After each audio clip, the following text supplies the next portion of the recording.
ಇದು ನಮ್ಮ ಅತ್ತೆ ಊರಿಂದು ಕಡೂರು ಸ್ವರ್ಣಾಂಬ ದೇವಿದು ಜಾತ್ರೆ ತೆಪ್ಪೋತ್ಸವ ನಡೀತಿದೆ. ನಾನು ಹೋಗಂಗಿರಲಿಲ್ಲ. ಒಂದು ವೀಕ್ ಕರೆಕ್ಟಾಗಿ ಅಲ್ಲಿದು ಜಾತ್ರೆ ಮಾಡ್ತಾರೆ. ನಾನು ಹೋಗಂಗಿರಲಿಲ್ಲ. ಹಂಗಾಗಿ ನಮ್ಮ ಊರ್ಗಿತ್ತಿನೇ ಕಳಿಸಿದ್ಲು ವಿಡಿಯೋ ಕ್ಲಿಪ್ಪಿಂಗ್ ಎಲ್ಲ. ಅದನ್ನೇ ಎಲ್ಲ ಹಾಕಿದ್ದೀನಿ. ಅದೇ ಇದರಲ್ಲಿ ವಾದ್ಯದ್ದೆಲ್ಲ ಸೌಂಡ್ ಇತ್ತು. ಬಟ್ ಅದೆಲ್ಲ ಸೌಂಡೆಲ್ಲ ಇದ್ದರೆ ಕಾಪಿರೈಟ್ ಬರುತ್ತೆ ಅಂತ ಮ್ಯೂಟ್ ಮಾಡಿದೆ. ತುಂಬ ಚೆನ್ನಾಗಿರುತ್ತೆ ಜಾತ್ರೆ ಇದೆಲ್ಲ ನೋಡೋಕ್ಕೆ. ಮತ್ತು ಇನ್ನೊಂದು ಏನು ಹೇಳೋಕೊಟ್ಟೆ ಅಂದರೆ, ಕಡೂರು ತಾಲೂಕು ಇದೆಯಲ್ಲ, ಅದು ಸುಮಾರು ಹಳ್ಳಿಗಳನ್ನ ಒಳಗೊಂಡಿದೆಯಂತೆ. ಸುಮಾರು ಹಳ್ಳಿಗಳಂದರೆ ಅಷ್ಟು ಹಳ್ಳಿಗಳನ್ನ ಯಾವ ತಾಲೂಕು ಕೂಡ ಹೊಂದಿಲ್ಲಂತೆ. ಅಷ್ಟು ಹಳ್ಳಿಗಳನ್ನ ಕಡೂರು ತಾಲೂಕು ಅಲ್ಲಿ ಇದೆಯಂತೆ. ನನಗೂ ಕ್ಲಿಪ್ಪಿಂಗ್ ಎಲ್ಲ ಬೇಕಲ್ವ, ಕಂಟೆಂಟ್ ಏನು ಕಂಟೆಂಟ್ ಕೊಡೋದು, ಹೆಂಗೂ ಇದಿತ್ತಲ್ಲ ಅಂತ. ನಮಗೇನು ಅವೈಲೇಬಲ್ ಇದೆಯೋ, ಏನು ಯಾವ್ದು ಕನ್ವೀನಿಯೆಂಟ್ ಅನಿಸುತ್ತೋ ಅದನ್ನೇ ಮಾಡಬೇಕು. ಹಂಗಾಗಿ ನಿಮಗೂ ಸ್ವರ್ಣಾಂಬ ದೇವಿದು ಈ ವಿಡಿಯೋ ಯಾರ್ಯಾರು ನೋಡ್ತಿದ್ದೀರೋ ಅವ್ರಿಗೆಲ್ಲರಿಗೂ ನಿಮಗೆ ನಿಮ್ಮ ಕುಟುಂಬಕ್ಕೆ ಸಿಗಲಿ ಅಂತೇಳಿ ನಾನು ಅಪ್ಲೋಡ್ ಮಾಡಿದೆ. ಏನು ಕಂಟೆಂಟ್ ಕೊಡೋದು, ಏನಾದರೂ ಒಂದು ಬೇಕಲ್ವ. ನಾವು ಮನೇಲೇ ಇರ್ತೀವಿ, ಎಲ್ಲೂ ಹೊರಗೆ ಹೋಗೋಕ್ಕಾಗಲ್ಲ. ಫಂಕ್ಷನ್ನು ಕಾರ್ಯ ಅಲ್ಲಿ ಇಲ್ಲಿ ಅಂತ ಹೋದಾಗಲೂ ನಮ್ಮ ಸುತ್ತಮುತ್ತ ಇರೋರು ಸಪೋರ್ಟ್ ಮಾಡಲ್ಲ. ಸುಮಾರು ಮಾತುಗಳನ್ನ ಕೇಳಬೇಕಾಗತ್ತೆ. ನಿಜವಾಗ್ಲೂ ಯೂಟ್ಯೂಬರ್ಸವರು ಪಾಡೋ ಅಷ್ಟಿಷ್ಟಲ್ಲ. ಸಪೋರ್ಟ್ ಇರಬೇಕು ಮನುಷ್ಯನಿಗೆ. ಮನೇಲೇ ಆಗಲಿ ಹೊರಗಡೆನೇ ಆಗಲಿ ಸಪೋರ್ಟ್ ಇದ್ದಾಗ ಅವರು ಮೇಲೆ ಬರೋಕ್ಕೆ ಸಾಧ್ಯ. ಎಲ್ಲ ಕಡೆಯೂ ಸಪೋರ್ಟ್ ಇಲ್ಲದ್ರೆ, ಎಲ್ಲ ಕಡೆ ಸುತ್ತಮುತ್ತ ಕೊಂಕು ಮಾತುಗಳನ್ನ ಕೇಳಿಕೊಂಡು ನಾವೇನಾದರೂ ಒಂದು ಸಾಧನೆ ಮಾಡ್ತೀವಿ ಅಂತೀವಲ್ಲ, ಅದು ನಿಜವಾಗ್ಲೂ ಹಾರಿಬಲೆ. ಎಲ್ಲ ಕಡೆಯೂ ಸಪೋರ್ಟ್ ಸಿಕ್ಕಿ ಸಾಧನೆ ಮಾಡೋದು ಅದೇನು ದೊಡ್ಡದಲ್ಲ. ಯಾವ ಸಪೋರ್ಟು ಇಲ್ದಿರ ಒಂಟಿಯಾಗಿ ಸ್ಟ್ರಗಲ್ ಮಾಡ್ತಾರಲ್ಲ, ಅದೇ ಸಾಧನೆ. ನಾನು ಇಲ್ಲಿ ನಾಯಿಗೆ ಅಂತೇಳಿ ಊಟ ಹಾಕೋಕೆ ಹೋಗಿದ್ದೆ. ಆಗ ಅಲ್ಲಿ ಪುನರ್ನವ ಇತ್ತು. ಪುನರ್ನವ ಮತ್ತು ಸುಮಾರು ಗಿಡಮೂಲಿಕೆಗಳಿದ್ವಿ. ತಡೆ ಪುನರ್ನವ ಕಿತ್ಕೊಳ್ಳೋಣ, ಹೆಂಗು ಪಲ್ಯ ಮಾಡ್ತಿದ್ರೋಣ ಅಂಥೇಳಿ ಕಿತ್ಕೊಂಡು ತರಬೇಕಾದ್ರೆ ಶೂಟ್ ಮಾಡೋಣ ಅಂತ ಮಾಡ್ತಾಯಿದ್ದೀನಿ. ಆನ್ ಆಗಿದೆ ಅಂತ ಕ್ಯಾಮ್ರಾ ನೋಡಿದ್ರೆ ಅದು ಆನೇ ಆಗಿಲ್ಲ. ಹಿಂಗೆ ಎಷ್ಟು ಮಿಸ್ ಆಗ್ತವೆ ಗೊತ್ತಾ.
ಗೈಸ್ ಇಷ್ಟು ವೇಸ್ಟೇಜ್. ಈ ಸರಿ ಸೊಪ್ಪು ಚೆನ್ನಾಗಿ ಕೊಟ್ಟಿಲ್ಲ, ನಾನೇ ಆರಿಸ್ಕೊಳ್ಳಿಲ್ಲ, ಅವರಿಗೆ ಹಾರ್ಸಕ್ಕೆ ಬಿಟ್ಟಿದ್ದೆ. ನೋಡಿ ಎಂಥದ್ದು ಕೊಟ್ಟಿದ್ದಾರೆ, ಇಷ್ಟು ವೇಸ್ಟ್ ಅಂದರೆ ಎಲ್ಲ ಮುಟ್ಟಿದ್ರೆ ನೋಡಿ ಈ ಥರ ಆಗಿದೆ. ಏನಪ್ಪ ಸುಮ್ಮನೆ ಎಲ್ಲ ವೇಸ್ಟೇ ಬರೀ. ಗೈಸ್ ಇದೇನು ಗೊತ್ತಾ, ಇದೇನೋ ನಮ್ಮ ಅಕ್ಕ ಅದೇನೋ ಇದರಲ್ಲಿ ಒಂದು ತಡೆದು ತೋರಿಸ್ತೀನಿ. ಅಲ್ಲಿ ಇದು ಸೊಪ್ಪು ತಿಂತಾರೆ ಅಂದ್ಕೊಂಡು ನಾನು ಕೀಳ್ತಾ ಇದ್ದೆ. ಇದರಲ್ಲಿ ಒಂದು ಕಾಯಿ ಬರುತ್ತೆ ನೋಡಿ, ಇದು ಗಾಣಿಕೆ ಹಣ್ಣಿದೆ. ಅದು ನೋಡಿ ತೋರಿಸ್ತೀನಿಲ್ಲ, ಕಾಯಿ ತುಂಬ ಚೆನ್ನಾಗಿರುತ್ತೆ ತಿಂದರೆ. ತಕ್ಷಣ ತಡಿ ಸಾರಿಗೆ ಬಳಸ್ತಾರೋ ಇಲ್ಲ ಅಂದ್ಬಿಟ್ಟು ಮಕ್ಕನಿಗೆ ಕಾಲ್ ಮಾಡಿ ಕೇಳಿದೆ. ಅದೆಂಥದ್ದು ಗೊರಗುಂಟೆ ಕಾಯಿ ಏನೋ ಅಂದ್ಲು. ಇದಕ್ಕೆ ಈ ಕಾಯಿ ತುಂಬ ಚೆನ್ನಾಗಿರುತ್ತೆ, ಸೊಪ್ಪೇನು ಬಳಸಲ್ಲ ಅಂದ್ಲು. ಅದಕ್ಕೆ ನಮ್ಮ ಮಕ್ಕಳಿಗೆ ಫೋನ್ ಮಾಡಿ ಕೇಳಿದೆ, ಆ ಸೊಪ್ಪೇನು ಬೇಡ ಅಂದ್ಲು. ಆ ಕಾಯಿ ಮಾತ್ರ ಅವಾಗೆಲ್ಲ ನಾವು ತಿಂತಾಯಿದ್ವಿ, ಗೊರಗುಂಟೆ ಕಾಯಿ ಅಂತಲೇ ಏನು ಹೇಳ್ತಿದ್ರು. ತುಂಬ ಸಿಹಿ ಇರುತ್ತೆ. ಅದಾಗಲಿ ಬಿಟ್ಟಿದೆ, ಸ್ವಲ್ಪ ದಿವಸ ಆದಮೇಲೆ ನೋಡಬೇಕು. ಓನರ್ ಮನೆ ಮುಂದೆ ಬಿಟ್ಟಿತ್ತು. ಸೊಪ್ಪೆಲ್ಲ ಕಿತ್ಬಿಟ್ಟೆ. ನಮ್ಮ ಅಕ್ಕ ಸೊಪ್ಪೆಲ್ಲ ಬಳಸಂಗಿಲ್ಲ ಅದು ಅಂದ್ಲು. ಅದಕ್ಕೆ ತೋರಿಸ್ತಿದ್ದು ಅದೇ ಗೊರಗುಂಟೆಕಾಯಿ ಅಂತ. ಇದು ಹಣ್ಣಾದರೆ ತುಂಬ ಚೆನ್ನಾಗಿರುತ್ತೆ. ನಾವು ಅವಾಗ ಇದನ್ನು ತಿಂತಾಯಿದ್ವಿ.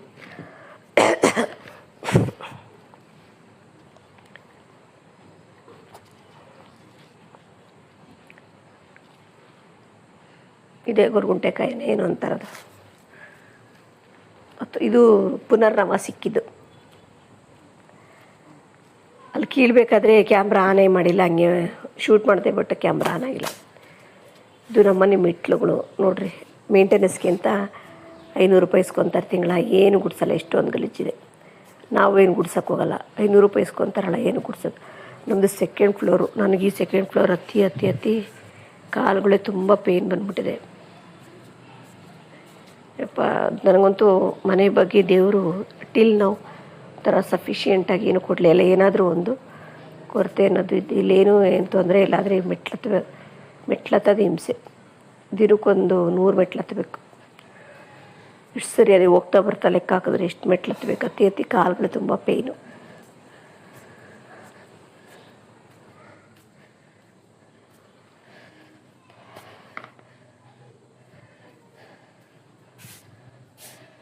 ಅಲ್ಲಿ ಪುನರ್ನವ ಸಿಕ್ಕಿತ್ತಲ್ಲ, ಅದು ಉಪ್ಪು ಹಾಕಿ ನೆನೆಸಿದ್ದೀನಿ. ಸೊಪ್ಪಿನ ಜೊತೆ ಪಲ್ಯ ಮಾಡಬೇಕು. ಇದು ಸೊಪ್ಪು ನೆನೆಸಿದ್ದೀನಿ, ಪಾಲಕ್ಕು ಮತ್ತು ದಂಟು. ಇದು ಪುನರ್ನವ ಎಲ್ಲ ಸಣ್ಣದಾಗಿ ಹೆಚ್ಚಿ ಪಲ್ಯ ಮಾಡಿ ಚಪಾತಿ ಮಾಡಬೇಕು. ಚಪಾತಿ ಹಾಕ್ಬೇಕಾದ್ರೆ ಕ್ಯಾಮ್ರಾ ಆನ್ ಆಗಿದೆ ಅಂತೇಳಿ ಆಗಲೇ ಹಾಕುವಾಗ ಶೂಟ್ ಮಾಡಿದ್ದೆ. ಅದು ಕ್ಯಾಮ್ರಾ ಆನ್ ಆಗಿಲ್ಲ. ಚಪಾತಿ ಹೀಗೆ ಬಂದರೆ ಸೊಪ್ಪಿನ ಪಲ್ಯ ರೆಡಿ ಟು ಈಟ್.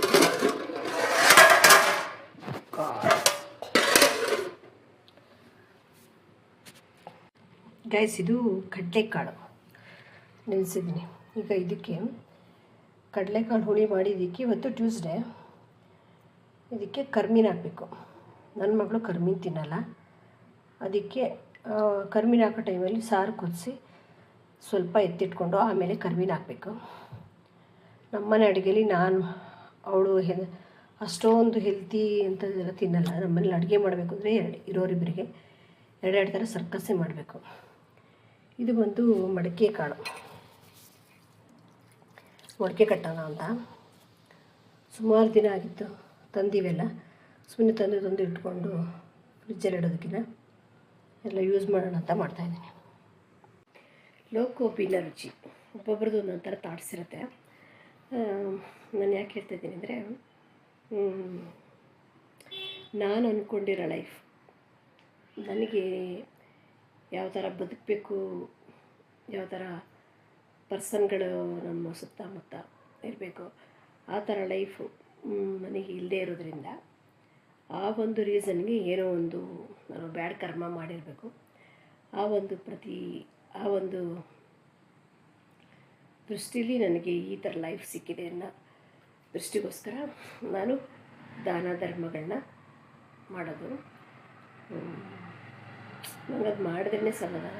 ಯಾಕಂದರೆ ನನ್ನ ರಾಶಿ ಪ್ರಕಾರ ನಾನು ಧರ್ಮ ಕಾರ್ಯಗಳನ್ನೇ ಮಾಡಬೇಕು. ಇನ್ನೊಂದೇನು ಗೊತ್ತಾ, ನಾವೆಲ್ಲವೂ ಮನುಷ್ಯ ಹೆಂಗೆ ಅಂದರೆ, ನಮಗೊಂದು ಒಂದು 1,000 ರೂಪಾಯಿ ಅಂತಲೇ ಇಟ್ಕೊಳ್ಳೋಣ ಎಕ್ಸಾಂಪಲ್. 1,000 ರೂಪಾಯಲ್ಲಿ ಅಟ್ಲೀಸ್ಟ್ ಹೊರಗಡೆ ದಾನ ಧರ್ಮ ಅಂತ ಒಂದು 100 ರೂಪಾಯಿ ಆದರೂ ಮಾಡಬೇಕಂತೆ. ಕೊಟ್ಟಿದ್ದು ತನಗೆ, ಬಚ್ಚಿಟ್ಟಿದ್ದು ಪರರಿಗೆ. ನನಗೆ ಕೊಡೋದ್ರಲ್ಲೇ ಖುಷಿ ಇರೋದು. ಅದನ್ನು ನಾನು ಮನುಷ್ಯರಿಗೆ ಮಾಡೋಕ್ಕೆ ಇಷ್ಟಪಡಲ್ಲ, ದೇವರಿಗೆ, ಪ್ರಾಣಿ ಪಕ್ಷಿಗಳಿಗೆ ಮಾಡ್ತೀನಿ. ಅಷ್ಟು ನನಗೆ ಮನುಷ್ಯರಿಗೆ ಮಾಡಿದ್ರೆ ಅದಕ್ಕೆ ಪ್ರತಿಯಾಗಿ ನನಗೇನು ಒಂದು ಸಿಕ್ಕಿಲ್ಲ. ಹಾಗಾಗಿ ನಾನು ದೇವರಿಗೆ, ಪ್ರಾಣಿ ಪಕ್ಷಿಗಳಿಗೆ ಮಾಡ್ತೀನಿ. ನಾನು ಏನಾದರೂ ಒಂದು ಏನೋ ಒಂದು ಸಫರ್ ಪಡ್ತಿರ್ತೀನಿ ಅಂದ್ಕೊಳ್ಳಿ, ಅದಕ್ಕೆ ಎಷ್ಟು ಕರೆಕ್ಟಾಗಿ ನನಗೆ ಉತ್ತರಗಳು ಸಿಗುತ್ತೆ ಅಂದರೆ, ಇದಕ್ಕೆ ಏನು ಯಾಕೆ ಈ ಥರ ಆಗುತ್ತೆ ಅಂದರೆ, ನಾನು ಕೆಲವೊಂದು ನಮ್ಮ ಸುತ್ತಮುತ್ತ ನಮ್ಮ ರಿಲೇಟಿವ್ಸಿಗಾಗಲಿ ಯಾರಿಗಾಗಲಿ ಒಂದು ಮಾಹಿತಿಗಳನ್ನ ಕೊಟ್ಟಾಗ ಅವ್ರು ಏನಂತಾರೆ ಗೊತ್ತಾ, ನನಗೆ ಅವಶ್ಯಕತೆ ಇರಲ್ಲ, ನಾನೇ ಫೋನ್ ಮಾಡಿ ಅವ್ರಿಗೆ ಹೇಳ್ತೀನಿ, ಹಿಂಗೆ ಮಾಡಿ ನನ್ನ ಕಿವಿ ಬಿತ್ತು ಅಂದರೆ, ಪ್ರಾಬ್ಲಮ್ ಅಂತ ಬಿತ್ತು ಅಂದರೆ ಫೋನ್ ಮಾಡಿ ಈ ಥರ ಮಾಡಿ ಅಂತ ಹೇಳ್ತೀನಿ ಅವ್ರಿಗೆ. ಯಾಕೆ ಅಂದರೆ ಒಂದು ಒಳ್ಳೆಯದಾಗಲಿ, ಪಾಪ ಆ ಸಮಸ್ಯೆಯಿಂದ ಅವರು ಆಚೆಗೆ ಬರಲಿ ಅಂತ. ಅದಕ್ಕೆ ಅವ್ರು ಏನಂತಾರೆ ಅಂದರೆ, ದೇವರು ನಿನಗೆ ಒಳ್ಳೇದು ಮಾಡಲಿ, ನಮಗೆ ದಾರಿ ತೋರಿಸ್ತಿದ್ದೀರಾ, ನಿಮಗೂ ದೇವರು ಒಳ್ಳೇದು ಮಾಡಲಿ ಅಂತಾರೆ. ನನಗೆ ಆ ಬ್ಲೆಸ್ಸಿಂಗ್ಸ್ ಬೇಕು. ಅದಕ್ಕೋಸ್ಕರ ನಾವೇನು ಗೊತ್ತಾ, ಬರೀ ನಾವು ಹುಟ್ಬಿಟ್ವಿ ಏನೋ ಒಂದು ಬರೀ ನಮ್ಮ ಸೆಲ್ಫು. ಮನುಷ್ಯ ಹುಟ್ಟಿರೋದು ಸರ್ವ್ ಮಾಡೋಕ್ಕಂತೆ, ಈ ಸಮಾಜಕ್ಕೆ ಏನಾದರೂ ನಾವು ಒಂದು ಕೊಡುಗೆನ ಕೊಡಬೇಕಂತೆ. ಅದಕ್ಕೋಸ್ಕರ ಮನುಷ್ಯ ಹುಟ್ಟಿರೋದು. ನಾನು ತುಂಬ ದೊಡ್ಡದಾಗಂತೂ ನನ್ನ ಕೈಯಲ್ಲಿ ಮಾಡೋಕ್ಕಾಗಲ್ಲ. ನನ್ನ ಸರೌಂಡಿಂಗು, ನನಗೆ ಕಿವಿಗೆ ಬಿದ್ದಿದ್ದು, ನನಗೆ ಮಾಡೋಕ್ಕೆ ಅನುಕೂಲ ಆಗಿರೋಂಥ ಸಂಗತಿಗಳನ್ನ ಮಾತ್ರ ನಾನು ಮಾಡ್ತೀನಿ. ಅದರಲ್ಲಿ ನಾವು ಕಳ್ಕೊಳ್ಳೋದೇನೂ ಇಲ್ಲ, ಪುಣ್ಯ ಪ್ರಾಪ್ತಿ ಆಗುತ್ತೆ ಅಷ್ಟೇ. Do good, be good. ಅದು ಎಲ್ರಿಗೂ ಅವರವರು ಅಭಿರುಚಿ. ನಾವೆಲ್ರಿಗೂ ಇದೇ ಥರ ಇರಿ, ಇದೇ ಥರ ಮಾಡಿ ಅಂತ ಹೇಳೋಕ್ಕಾಗಲ್ಲ. ಅದೇ ಅವ್ರವ್ರ ಇಷ್ಟ.